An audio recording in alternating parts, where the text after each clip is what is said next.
Welcome to A Date with Ashley D podcast. This is where we have real life conversations about real life situations. Today, I have a very special guest joining me. She is the Master Connector Agency CEO and founder. She is also an author of the famous book, The Master Connector, and she also is a business growth strategist. And last but not least, she is a former Wall Street executive. You all help me welcome Mrs. Nicole Harmon Pointdujour. Pointdujour, exactly. Yay. The Master Connector, the ultimate guide to building impactful connections in life and business success. So I always want to tell people the full title of the book because I always say the Master Connector, but I'm like, let's say yes. All right, Nicole. So let's go ahead and get started. Are you ready? I'm ready. Let's go. All right. So, Nicole, you're actually from New Jersey. So, can you tell us a little bit about your childhood growing up in New Jersey and how you actually transitioned from New Jersey to New York?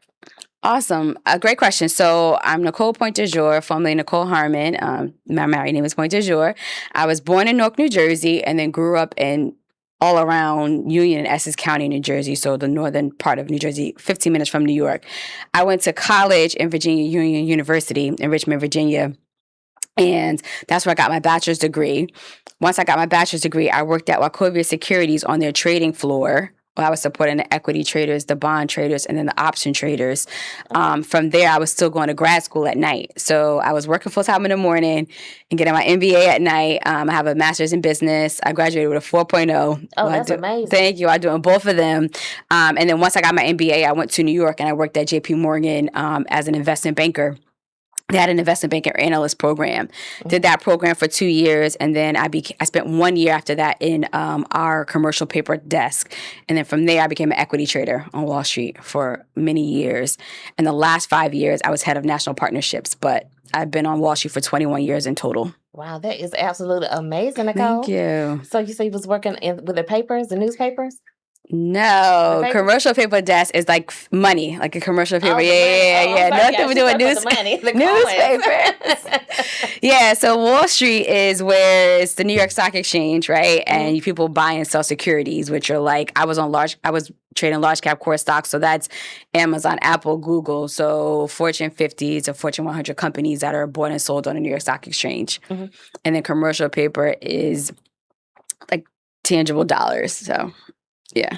Okay. Awesome, Nicole. So you have a great history with Wall Street and everything. So what exactly, after all those years, all the experience that you have, what made you want to leave Wall Street and transition into entrepreneurship? Yeah, I get asked that question all the time, and it's a great question, Ashley. So God, the big man above, G-O-D, he came to me in my sleep and gave me a vision. And he said, you're going to create a room which consists of your network, which is corporate executives, industry leaders, and entrepreneurs. You're a part of my community. So, I know a ton of people from all walks of life. And I was new to Atlanta at the time. I've only been in Atlanta 6 years. At that point, I was in Atlanta about 2.5 years. He said, you're going to create a room where you're bringing in your network, because being on Wall Street, I was a vice president there. I had access to a lot of closed door conversations where deals were getting done. So I wanted my community and my friends to have access to the same information. So I was like, all right, God, I'm going to be obedient. So I put together a room called the Room Where the Deals Are Done. And I invited corporate executives, industry leaders, successful entrepreneurs that were either brand new all the way up to 6, 7, 8 figures, all in one room, so that entrepreneurs could get access to these corporate executives, and the corporate executives could find the new entrepreneurs, in the community to help give them information about their products that they had at the company. And so God gave me the vision to do that. And so I did my first event, October of 2024. I interviewed a multimillionaire at each event to tell their career trajectory. So the first one I interviewed, Egypt Shavada Mike Jackson. The second one I interviewed, Yandy Smith Harris. She talked about how she grew her Yale skincare line to multi-millions of dollars and is in Bloomingdale's right now. And then the third one I interviewed, Dr. Eric Thomas, E.T. the hip hop preacher. And I was able to partner with Amazon and Puma. So they were my corporate sponsors for that event. And then the fourth one, I interviewed Angela Yee. She's on a New York radio station. And that one, I had Truist and Northwest Mutual as my corporate partners for that one. This next big one, write this down, October 15th, is happening here in Atlanta. I'm interviewing Felicia Butterfields, who is a powerhouse. She's on the board of the Grammy. She used to be the head of D&I at Google. She has her own company called Seed Media, where she produces short films. Her film right now is called The Memo. It's the lead cast member is Kyla Pratt. She's also on the board of Clark Atlanta because she graduated from there. So, and this one, JP Morgan is our corporate sponsor. Mm-hmm. So each event that I partner with the organization, they bring in their corporate executives so that entrepreneurs can have access to them. So I did my first event and it was very successful. I was able to make 6 figures in 6 months in launching my business. Mm-hmm. And they say most businesses start in the red for the first 3 to 4 years, right? Exactly. So for me to launch this business and be obedient to God's calling, he said, I need you to do this full time. Right. And at first, Ashley, I was like, hold up, because I made a lot of money on Right. Wall Street. I was used to getting my corporate check every 2 weeks. And I'm like, this is what I know. Right. But he said, no, I need you to do this. And so I just became obedient and I just celebrated 1 year of being a full-time entrepreneur. I think that is absolutely amazing. Shots, all right, I love it. I think that's amazing, Nicole. But let me Thank ask you you. this, because I was reading in your book, Angela Yee, she did give you your props, and she was saying that she can always count on you to say a positive word when you get into those rooms. So being that you're connecting such powerhouses, how is it that you remain humble and not gatekeep from others? Because we know that so many would gatekeep and not want to share, the success and, the rooms with other people. That's what everybody says. Because even my event, like I'm bringing in my network. Like I'm giving people access to the decision makers, the people that can help you get to the next level. And Angela Yee, you're right. She wrote the foreword to my book, and some other celebrities wrote in there. And hopefully you guys grab your copy to see how I made it out of Newark, New Jersey to Wall Street, built this business, and helped several well-known names with sponsorship deals, brand deals, and connections. But for me, what's for me is not going to pass me by. That's right. And like I say, I always want to help. I'm a servant leader at heart. However I can connect and help people, that is my goal in life, is to make sure that you have what you need to get to where you have to get to. Mm-hmm. And so Angela Yee actually helped me with this. She was saying, like, you always connect people, but like, what's in it for you? Like, how do you get help, right? Right. And I'll tell you a funny story, because I know you're going to ask about storytelling, but one of my friends, Dr. Eric Thomas, and this story's in the book. Dr. Eric Thomas, E.T. the Hip Hop Preacher, one of the highest paid motivational speakers in the world, is a phenomenal speaker. He called me one day and he said, hey, Nick, I'm doing a conference and I need some amazing women speakers. Mm-hmm. Now, in my mind, I'm like, I don't do conferences. Like, why is he calling me about a conference? Right. But I always tell my friends and everybody, what people call you for, you can do it. Mm-hmm. That's part of your God-given gifts. That's right. You can call me and within 20 seconds, I can connect you to somebody that you need that you need to be connected to get to where you have to get to. Right. So you called me to ask me to help with speakers. And I reached out to 3 amazing women, all multimillionaires, all have a celebrity presence, all have millions of followers on Instagram, right? Yandy was one of the 3 women. Out of the 3 women, I was actually the closest with Yandy. Like, she's been in my house, I've been in her house, we're friends. Right. So I wouldn't charge her anything. Mm-hmm. Yandy said to me, what's your fee? Mic drop. She said, what's your fee? And I said, no. I got to get what you charge to be a speaker at ET's conference, and he's going to pay you. And ET is like, whatever their fee is, just tell me what it is. I'm not giving no like I want to pay their exact fee. So I want people to pay me what my fee is. So she's telling me she's telling me what her fee is, and she's like, but what's your fee? And I said, no, I don't get paid. I'm just connecting you. She said, if I get $1, y'all see me, y'all? $1, you get a percentage of that, because I wouldn't have had this deal if you didn't vouch for me to bring it to me. That's a real friend. That's a real friend. Yes, it and is. Like I said, out of everybody, I was the closest with her. So if I'm going to charge somebody, I'm not going to charge my friend versus the other 2 people. Mm-hmm. But she was the one at that moment to show me the value of what I had. Mm-hmm. So I tell people all the time, yes, I've been doing things for free my whole life. Like, that's just my God-given talent. Mm-hmm. But everybody's making millions of dollars and I'm left out when, like, still have my bills and not making anything, right? Exactly. So I tell people, when you identify what your gift is, the next time somebody calls you, write this down, y'all. The next time somebody calls you, say, I would love to help you with that, but my fee is this. You decide for the connecting. For whatever they're calling you for. Okay. That's my gift, is the connecting. Okay. But if someone's calling you to, I don't know, mow their lawn, right? Whatever your gifts are. Okay. I would love to help you with that, because they're calling you because they know you're good at it, right? Right. Mm-hmm. So as they're calling you, I would love to help you with that. My fee is X, Y, and Z. Mm-hmm. Now, 90% of the people are going to say, oh, no, like, I can't afford that, because they're used to you doing it for free. However, that's your time that you get back. Just know that, like, your time is, like, that's the one thing that you can't put a price tag on. You get your time back. But that 10% will see the value in what you do, and they will pay your fee.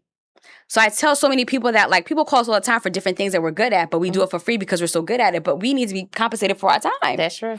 So that was one of the lessons that I learned in the book about, connecting people and getting paid for my gifts and talents. And I'm like, wait, I know I'm good at this. I do it in my sleep. Like, I need to be able to monetize this. So hopefully that answered your question in a long, roundabout way. But I feel like that story is so important to tell people, like, understanding what your value is. And I never gatekeep, because what's for me is not going to pass me by. That's right. Yeah. That's good. So hopefully that'll help someone that is gatekeeping in certain areas. Yeah, don't gatekeep. Yeah, you to just help people. Help people, because it comes back tenfold. It does. I've been helping people for free my whole life. And when God had me open this business, I have a connection business. I am giving people literally access to my network. And so I want them to win, right? And so it's just what it is, and God will always protect and provide for me. So that's true. You're very supportive in the network as well, in the community. You. So yes, always looking out for everybody. And so Nicole, with transitioning from Wall Street to entrepreneurship, what are some challenges that you were facing? Woo! How much time we got on this podcast, y'all? Okay. So let me just we gotta be transparent in here. I left Wall Street July 11th. My mortgage hit August 1st. The Wall Street check wasn't in the account. So the first thing I knew was my comfort zone. Go get another job. Right. I've been working on Wall Street since I was for 21 years, y'all. I know I look like I'm 21, but I've been working on it for 21 years. And I said, I want to get a job. And God said, no. Like, you need to do this. I removed you to do this. You need to be obedient. One of the biggest challenges is not getting a corporate check and having that comfort, stability, and that insurance, right? We're talking about the insurance, and having that. I've had that for my whole career. I've been working on Wall Street since I was 21, so I'm telling my age a little bit here. But for 21 years, I've had a corporate, nice six-figure check in my account every 2 weeks that was just flowing to. You never know where your next client's coming from. You never know where your next deal is coming from. You never know what your account is going to look like. Entrepreneurship is a faith walk.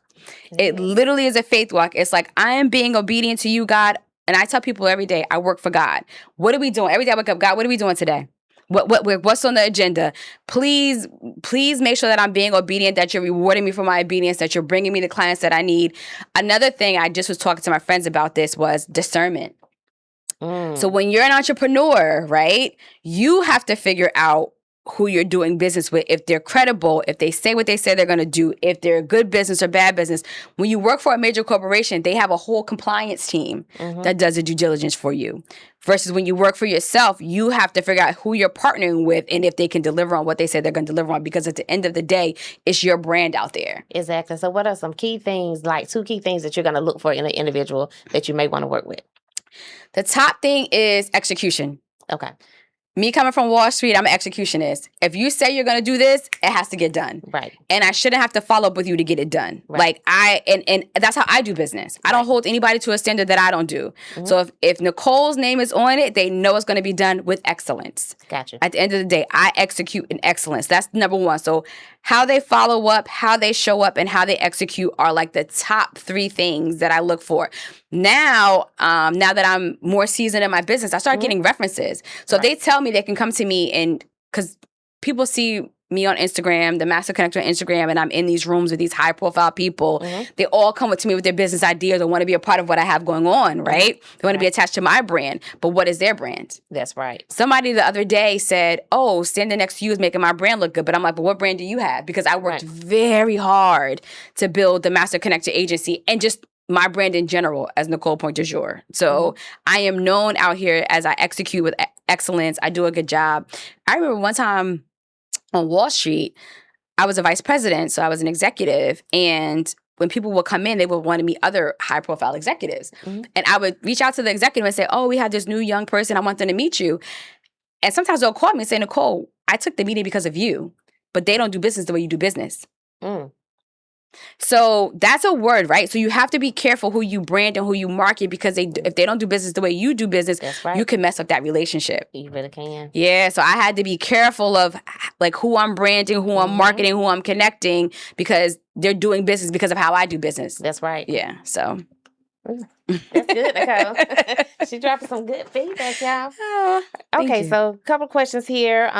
When it comes to the Master Connection Agency, what are some core principles do you believe are essential for building meaningful connections in today's fast-paced business environment? Yeah, so the top 3 things I tell people to network, I know you can say these in your sleep because I teach my community this all the time. The top 3 things that you need to do to network, to grow your network, there's a bunch of gems in this book, but one is lead with value. I tell people all the time, lead with value. Figure out how you can help somebody before you need help. Every single celebrity, E.T. included, all of them, I figured out what they needed first before I needed something. So, and I'll tell the 3 tips, and I'll tell you a story about E.T. because I'm big on storytelling because I feel like it gives examples. It does, yeah. So the first one is lead with value. The second one is following up. When you go to a networking event or you're at anywhere, so many deals get lost in the follow-up. Now I take pictures with people. Okay, hey, Ashley, let's take a selfie. We take a selfie. Hey, Ashley, it was a pleasure meeting you at the Master Connector Agency event. I would love to catch up with you next week. Can you let me know if we have time? Can we schedule some time on your calendar to meet? And I'll send you the picture so you know who my face is. People remember a face, but they may not remember a name. That's right. And the third thing is do good business. Doing good business is free marketing for yourself. That should be number one, but number one needs to be lead with value. But when you do a good job, it's just as if you got your hair is looking fly and your nails are looking fly, and people will say, "Well, you got your makeup done, where did your hair done?" And then they recommend your business. Now, if you do a bad job and you're not showing up or whatever, you're inconsistent, they're not going to recommend your business. Right. But if you do a flawless job, and you do a good job, people are going to recommend your business. My makeup artist is now a celebrity makeup artist because she did a good job with my makeup. And I gave it to my celebrity friends. She shows up. She's on time. She does a good job with the makeup. She's communicative. She tells you what's going on. So, but let me tell you the E.T. story really quick. So, E.T., I was going to a Forbes event and E.T. was a guest speaker. And this had to be in like 2016, maybe almost 10 years ago. And at the time, I didn't know who he was. Do you know who E.T. is? I do. Okay. Yeah, I follow him on YouTube. Oh, yes. People tell me he changed your life. I mean, he is just that. Right. He's a bit motivated. So at the time, I didn't know who E.T. was. I was working on Wall Street, and one of my friends, his name was Larry, and he said, "Oh, E.T. is a speaker. Tell him I said hello." I said, "I don't know that man. He doesn't know me. I'm not doing that." Right? I just said it. Like, I don't know. Like, I'm from Jersey at the end of the day. We don't really talk to strangers. I'm just saying. So you go to the conference, and I had a VIP pass. Make sure I remind me to tell you about the VIP. Pay for the VIP because you get a different level of experience than everything. Don't go broke doing it. But if you can, invest in the VIP. There's a whole chapter in the book about investing where you see yourself. So I had a VIP pass, and there was a meet and greet with E.T. So I do the meet and greet. And I said, "Oh, by the way, your friend Larry says hi." He said, "Larry," I said, "from Oakwood." He said, "Oh my God, that's my boy. We went to college together." Blah, blah, going a whole night about Larry. I said, "Okay, like whatever." I don't follow up. I don't do anything. Like, I didn't know these key skill sets at the time. Like, I just knew, like, I was in the room and I had access, and I just said, Larry said hi. Fast forward to 2020, I believe, or 2021. Pinky Cole, I'm not sure if you guys are familiar with Pinky Cole. She owns Slutty Vegan. Yep. She was doing these things called sessions, where she was bringing in corporate executives and entrepreneurs in a space to brainstorm about ideas. And so I was seeing those sessions, yeah. Yep. So I was brought in as a corporate executive, and E.T. was brought in as an entrepreneur. Okay. So we're in the green room, and we're looking at each other like, where do we know each other from? We couldn't figure it out, right? Like, I still didn't know he was this big-time motivational speaker. He didn't know what I was doing. So I was looking, I'm like, oh, my God, we met at the Forbes event. So I said, "So what do you do?" And he said, "I'm a motivational speaker." So I just said, "Oh, okay." Right? Because I don't know he's like one of the biggest and the best, but I'm like, "Oh, okay." And I said, "I work in finance." At the time, I was head of partnerships at JP Morgan. So I said, "So what is something that's like keeping you up at night? Like, what are your goals? Like, what are you working on?" And he said, "I'm building this amazing business, but I want my children to be able to sustain it when they're not here." That's good. Right. I'm in finance. I'm like, "Oh, I can help you with that." Don't know him from a can of paint. Don't want anything from him. There was a program that we had at the bank I was working for, and we would mentor entrepreneurs to teach them how to run and scale their business, how a Fortune 50 company does it. So for 6 months, I put E.T. and his 2 kids, Jalen and Jada, in this program with a senior business consultant to help them structure the business, and they can learn how it's ran so that they can continue it on with what they want to do. Like, okay, Jalen's really good at this, and Jada's really good at that. They can take this portion of the business. We did that for 6 months. And A.T. was like, "Nicole, you help my babies. Like, I will forever say, whatever you need." Because I didn't have to do that. But I'm like, there's a void I can fill. I can connect you to help your family as a whole. That's right. So that's how we built our friendship. And then he's like, "You need to come to my daughter's birthday party." She was turning 25. I said, "E.T., I'm old lady. I'm doing a 25-year-old birthday party." And so Yandy was like, "I want to go because he saved my daughter's life." So I brought Yandy to the his daughter's birthday party, and we walk in. The kids are running up to her, and E.T.'s like, "Who is this?" The kids knew who she was. And I was like, oh, you saved her daughter's life. We called her daughter on FaceTime. She was crying. It was a whole experience. But I say all that. I know it's a long story, but I'm just saying how I led with value. So fast forward to when I launched my company, the Master Connector Agency, and it was time for me to interview celebrities. I called ET like, hey, I'm launching a business. I need your support. He was like, just tell me where I need to be, Nick. And he flew in and let me interview him. And he charges buku money to be interviewed, right? But he was my friend. And so that's why I say when I led with value, I built that relationship with no ask. And when I'm around a lot of high profile people, and I'm grateful to God that he puts me in these spaces, I see people running up to them saying, can you help me with my business? Can you help me with that? They run up to them with ask. And you have to think about it. The higher the stature, the higher the business that they have, they already have their friends and family coming to them with ask. Yeah. So in your book, you do mention what can I do for you versus what can you do for me. Yes. So in order to get in those rooms, how can you, if you don't have something to give, but you want to be amongst those influential people, what can a person do as far as what service can they give? So everybody has something to give. We're all beautifully and wonderfully made. We all have gifts and talents, right? And so everybody has something to give. Every single person on this earth, God made every single person built with their unique gifts and talents. So I just want to say that you have something to offer. What you do is you say, what are you working on for 2026? What are your goals? What is something that you're thinking about right now, professionally or personally, right? Like you can ask these questions, and when they're talking to you, you listen to figure out how you can plug and play and help them. And even if you can't do it, you probably know somebody that can. So another, I'll make this story really fast because I don't know how long this podcast is going to last, but I was in the Delta Lounge during Essence Fest, and my friend Jamal said, it's in the book too, I want to introduce you to Egypt Sherrod and Cynthia Bailey, because I was in Atlanta. I was moving to Atlanta, and he introduced us, and I said, what are you guys working on for this year? And they told me, and they said they want to work with more corporations. I'm in corporate. We got back to Atlanta. I put together a dinner for Egypt and Cynthia, and then I invited Yandy because she was also on all three of them were on TV. Then I invited my friends that were executives at corporations. So we all had a dinner. So that way I gave them access to corporate executives, right? And so you get creative and figure out how you can help the next person, but lead with value before you ask them for anything. That makes sense. And then Egypt and Yandy were my guests at my event. So they helped me out when I needed something. That's good. Iron sharpen irons, and you scratch my back, I scratch yours. Yeah, That's exactly. Awesome. Okay, what commonalities do you notice amongst most successful individuals you work with, and how can others cultivate those same traits? Yeah, I think that one is like being servant leader, want to always help, and then operating excellence. Doing what you say you're going to do, showing up on time, executing at a high level, like putting your all into it. I think those are the common, like every person that I know that's high profile operates with excellence. They execute. They say that they do what they say they're going to do, right? It's just operating at the best level of yourself that you can be so that people want to continue to work with you. Okay.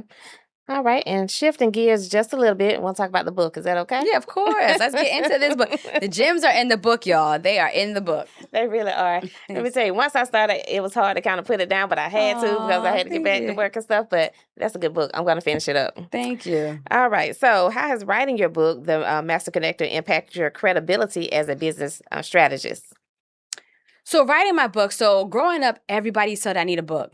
So many people said I needed a book because growing up in the environment I grew up, my mom just hates when I say this, but she had me as a teenager. My grandmother had her as a teenager. Like that's just what it was in my area, right? And a lot of people didn't go off to college. I didn't think I was going to college.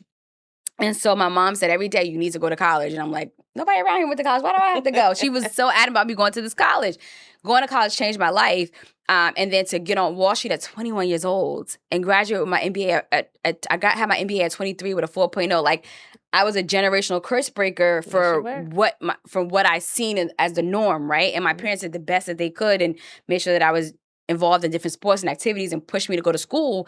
But they said I need to write a book as a Black woman equity trader on Wall Street at 21 years old, right? So I would say, okay. My father used to always say, write a book. I'm like, okay. Fast forward, when I was getting ready to do the event with ET, there's a guy named Ash Cash who I said, he helps people figure out how to structure and write a book.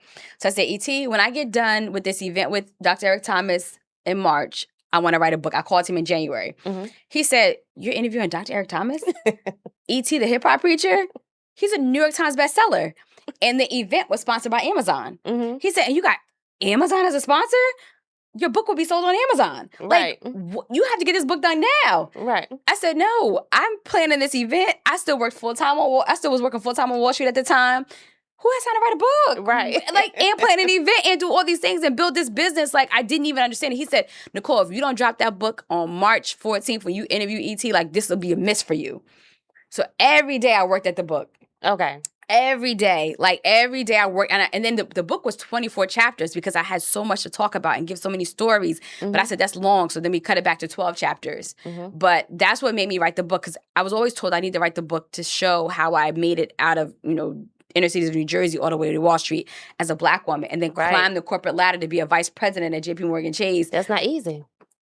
It is not easy. And then to meet all these different high profile people. The first event I did, the mayor of Atlanta came, the old and the new. So Kasim and Andre came to congratulate me on launching this event in their city, bringing together corporate executives and industry leaders. So I wanted to put in the book the gems of how I did it and have people tell the stories of how I did it, how I've helped them. There's even parts in the book that talk about how to network if you're shy. Because please elaborate on that, because I'm a shy person. So how can I everybody's not an extrovert, right? And some people are intimidated. One, I tell everybody, you belong in any room you step foot in. God put you there for a reason, right? So that's the first thing. You belong in any room you step foot in. But the second thing is, I tell my shy people to lead with a compliment. When you lead with that compliment, it lets your guard down. I like your hair. I like your shoes. She got on some fly shoes. Y'all can't see them right now, but my girl Ashley has on some fly shoes. That's the first thing I saw. I said, I love your shoes, right? I'm not a shy person, but I'm going to tell you, you got nice shoes. When you compliment somebody, that always oh, thank you, right? Mm-hmm. And to keep the conversation, you could say, what brought you to this event? Mm-hmm. How did you hear about the event, right? There's certain questions you can ask that are surface level just to get the conversation going. So I give people those icebreakers for my shy people.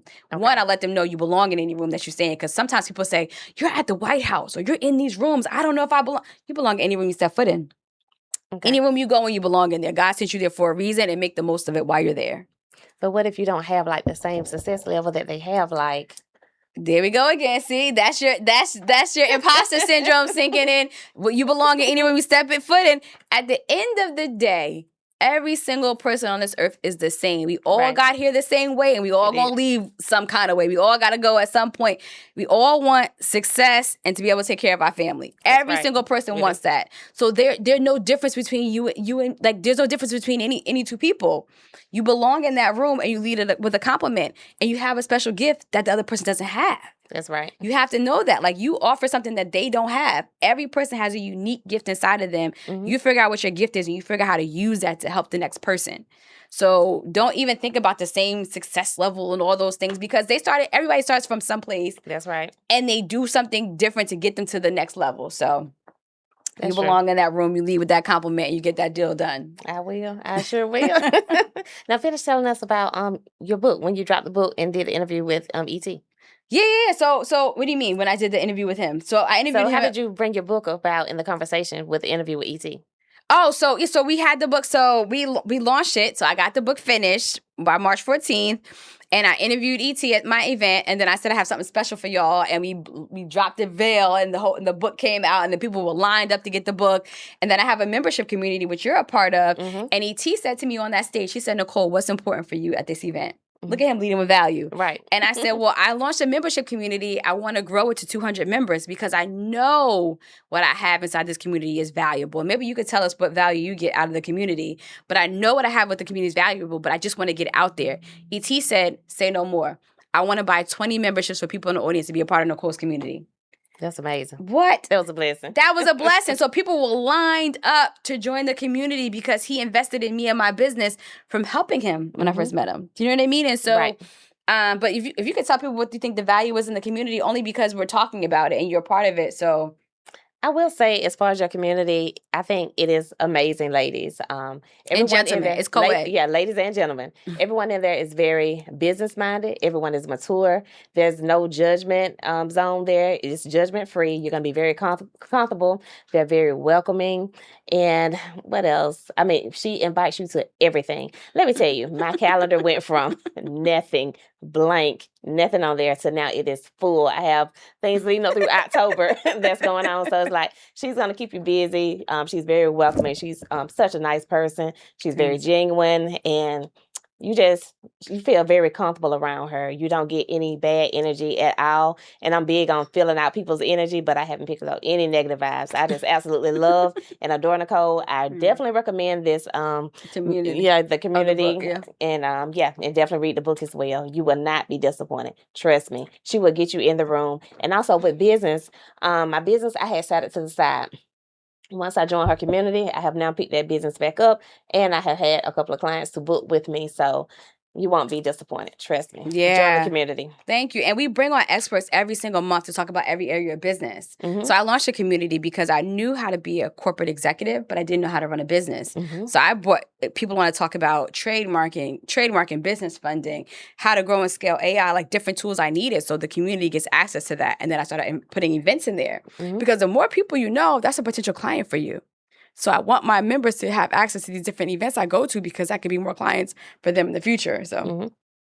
Okay, that's awesome. good, Nicole. And how can authorship and storytelling enhance educational approaches in business? Yeah, so I think everybody should tell their story. Mhm. Everybody has a unique story to tell. And people do business with who they like and who they trust. So the more they know about you, the more they get to like you, the more they get to trust you. So I think me telling my story, being on podcasts like Ashley's podcast, I'm getting out to the masses. Me putting it in a book that's sold on Amazon and my website is getting out to the masses, right? So you'll get to know who Nicole Harmon Pointdujour is at my core, and hopefully you want to do business with me because of what I've built and the brands and the connections that I've made, and hopefully you get gems from it. I know you will. I'm not gonna say hopefully. I know you will get so many gems and points that you can say, oh my God, I was thinking about it this way. But Nicole said that, and now it's resonating with me. So Okay, one of the nuggets in your book, you said we are on Instagram and we're connected, but we're not connecting. We're so quick to follow, or we're receiving those following as well, but we're not actually, Mhm. connecting with those people. So how can we utilize Instagram in a more positive and productive way? Yes. So I teach this in my community. I tell people to start going on there and talking about your business. I teach people how to get corporate sponsorships. That's one part of my business. So I go on Instagram and I say, here are 3 mistakes people make when they're trying to get corporate sponsorships. Or I can say, here are 3 things that you need to do to get started to get a corporate partnership.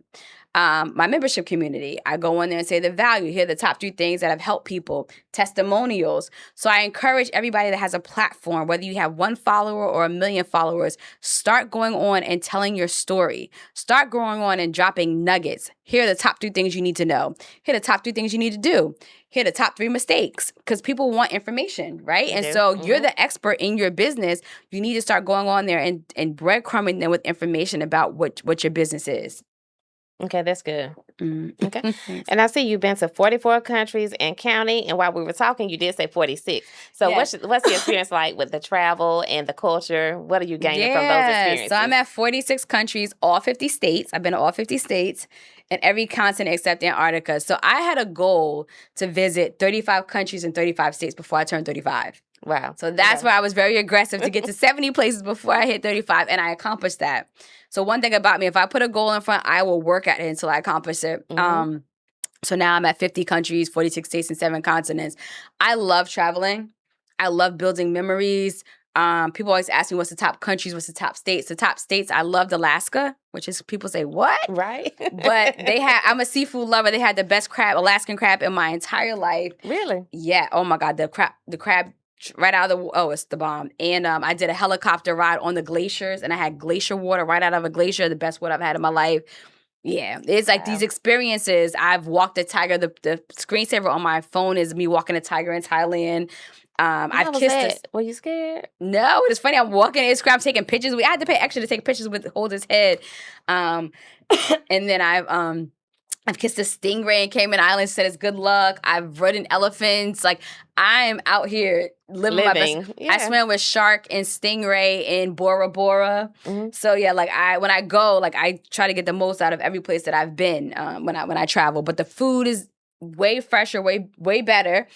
America is the only place. Maybe you want to cut this out, but we could put chemicals in our food and it could be okay, right? Like I remember one time I was in London. I was here, and people that came in from London, and a guy was eating a Kit Kat, and he said, "This Kit Kat tastes different." I said, "Oh, we got the one with the chemicals in it. Like this other stuff is banned in other countries. They can't have certain red dyes, certain food cheeses, wheat thins, certain candies are banned in Europe." We just had FIFA World Cup here. I forgot if it was Sweden or one of the countries brought their own food here. They shipped their food in because they want to have American food because we have the food with the chemicals. I'm telling you, like, this is the only place that you can have chemicals and it could be okay in your food. But I love other countries because you get to see how they live, like their culture, the food. I tried guinea pig before when I was in Peru. I know. They were skewing it on the side of the road. And I was like, they said, this is our delicacy. I said, we had to pay a lot for it because I was like, guinea pig? Sure enough, had it. And then I had bought me an alpaca hat in Peru. Like, I be out there living my best life. Living my best life in these other countries. That is good. Yeah, I had one in IHOP one day, and it was someone, another culture, well, another race. They were in there, but they were not. They worked there, but they were not eating our food. They were eating their food. So I'm telling that you, was eye opening for me. So the chemicals they put in. I had kangaroo in Australia. Really? I went to the zoo, saw kangaroos hopping around, and I didn't. They were like, "Oh, this is our delicacy. All right, I'm gonna try it." I know. I'm basic. I can't do it. You have to expand your mind. You don't know if you like it if you don't try it. I tell everybody that. You don't know. I didn't think I was going to like kangaroo, and I did. It was actually tastes like a sweeter, juicier steak. Really? Yes. I don't know if I would have it in America, but in Australia, it was the best. Okay, you guys, we're going to have to try some kangaroo one of these days. One of these days, but do it in Australia. Don't do it here. Right. Awesome. Okay, so 2 more things and I'm going to let you go, I promise. Okay, yeah, no, I'm having fun. Okay, so to any business owner out there, what are 2 key things that you can tell them for as advice on how they can grow their business and also when it comes to hiring people around them, their staff, what are some things they need to look for? So any business owner, I'm going to say this, just start.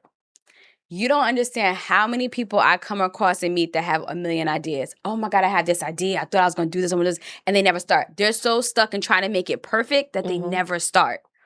Even me, if God said you're going to create a business and you're going to bring in people in the Atlanta area, Atlanta's elite. I was new to Atlanta. I'm like, no, I got to do this in New York. That's where I came from. That's where my network is. He said, no, you're going to do it in Atlanta. 150 people showed up. The mayor showed up. I had corporate sponsors buying tickets to be in the room. So it's like, just start. He's waiting on us to start, and then he will provide for you along the way. So that's the first thing, right? Once you start, making sure you're doing good business. Okay. Work hard for your business and do good business. Again, because I can't tell you just how good news travels fast, so does bad news. It does. Somebody could big up your business or they could tear your business down, and people will listen to both, right? And so you want to make sure you're doing good business. When it comes to hiring, for me, I used to just hire. When people say they do this, I'm like, oh, you're good at this, I'll hire you. No, I can't do that anymore. Because I've hired people and I had to let them go within the first 3 months of having my business. One, they didn't do good business the way I did good business. They were doing things that I was like, this isn't right. Like, so it's like, so now before I hire anybody, I do a trial where I work with them before I even bring them on my team. I see if they operate the same way I operate, because I operate at a high level. Right. I'm like, you have to execute. Not eye level, high level. Not eye level, high level. What I'm saying is I do business at a high level. Yes. So my brand is my name. That's all I have. So at the end of the day, if you're a part of my team, you have to do business the way I do business. I know that's right. Operate in excellence, right? That's right. And so I think it's just start, do good business, follow up, and do it with excellence. Everything you do it with excellence, because again, it's going to pay off in the long run. All right. Thank you, ma'am. That was the last question? Good nuggets. No, oh, okay. This is the last one. So I know you've been in New Jersey, and also you lived in New York, and also now Atlanta. Tell us one fun fact about each. So I'm from New Jersey. I've never lived in New York. I worked in New York. So I used to say that New Jersey raised me, New York paid me. That used to be my little slogan. So a fun fact about New York is, Wall Street is there. It's fast paced. I used to take the train everywhere, and I gained so much weight being in Atlanta. I would say that about here, because you don't walk anywhere. You have to drive. Yeah, that's true. When I was home, I had a car. My car would sit for 2 weeks and I never had to even touch it. I walked to the train and get to where I have to get to. Everything is close. Here in Atlanta, they say it's close if it's 30 minutes. To me, that's far. Right. Because New York close is 10 minutes down the block, right? So it's just understanding, like, close is not close here. Right. But I like New York because it is what made me in my career. I love Jersey because that's where I became the woman that I am. I went to college in Richmond, Virginia, which I learned everybody didn't act like New Jersey. I thought growing up in the Newark, New Jersey area that everybody acted the way we did. Talk fast, walk fast, dress this way, listen to Jersey.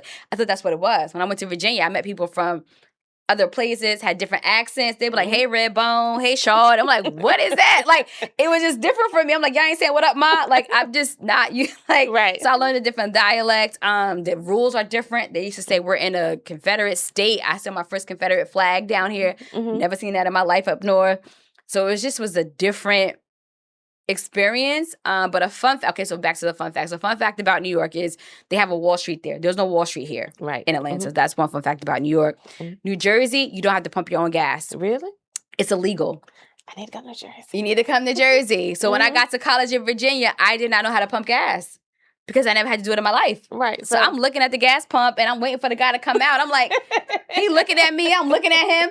Now I got an attitude because he's looking at me, standing there looking at the pump like, what are you doing? I marched myself in there. I said, are you on your lunch break? And he was like, what? I said, I'm waiting for you to pump my gas. And he said, we don't pump your gas. I said, I don't know how to pump. Who gonna pump it? Because I don't know how to pump it. And so he was like, well, I can't come out of there. He had a hook hand like Captain Hook. He was like, I can't come out there with my... How am I gonna get this gas pump? Right. So then I went back outside and I'm trying to look for instructions. There's no instructions on the pump, did you know? So I'm like, I don't know how I'm gonna get gas in this car. So then somebody from my college pulled up and showed me, thank you, Jesus. But you don't pump gas in New Jersey. It's illegal to pump gas. And when people come from out of town, they tip the gas workers in New Jersey. Because they're not used to somebody pumping their gas. Exactly, yeah. So they run to the out-of-state tags. And then in Virginia, a fun fact, like I said, as a first, so my first Confederate flag, but I don't think that's a fun fact, but it's a Commonwealth. And they kept telling me that. I'm like, what does that even mean? But they have certain rules in Virginia because it's a Commonwealth as far as like alcohol and different things. I think you get your license at 16 there. In Jersey, you have to get your license at 17. I also lived in Delaware for 2 years. And a fun fact about there is there's no state tax. So whenever you buy something, it's the right price. I bought a couch that was $900. It was $900. Right. No tax. That's good. Yeah. All right, then, Nicole. Well, that's about it. You have dropped some great gems. Thank you. You have very fun, bubbly personality. I absolutely love it. Very informative. And I just want to thank you so much for joining me on a date with Ashley D. I hope it has been a great experience. Yes. And you all, if you have not purchased Nicole's book, be sure to go out and get her book. Trust me, you will not be disappointed. Also, be sure to join her community as well. You won't be disappointed. It's only going to help you grow. And it's only up from here. That is the goal. Thank you. And thank Nicole you for Pointdujour. Nicole Pointdujour. Thank you for having me. And want to wish you continued blessings and growth in your podcast. I love what you're doing. You told me your goals and you're going to surpass everything that you put out there. So continue being great. Thank you. I appreciate you, Nicole. Awesome. All right, you guys. Thank you so much for joining me on a date with Ashley D. You all have a great day. And then remember, this is where we have real life conversations about real life situations. Be blessed. You do.